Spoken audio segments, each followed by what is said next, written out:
Kia ora te whānau, nau mai hara mai ki te whare o Toi Orewa Creative. Ko Orewa taku ingoa. Today's tutorial we're going to be learning how to make whetū out of paper.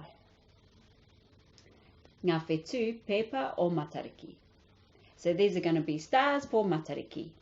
It's an 8-pointed star, and all you need today is a pair of scissors, 4 strips of paper, any colour you want, and a bit of creativity. So I'll let you go get you some resources, and in the meantime, come on back to this tutorial of ngā whetū pepa o matariki. Kia ora! Toi Orewa Creative presents ngā whetū pepa o matariki, paper stars of Pleiades. You will need 4 strips of paper, 2 centimeters wide, and a pair of scissors.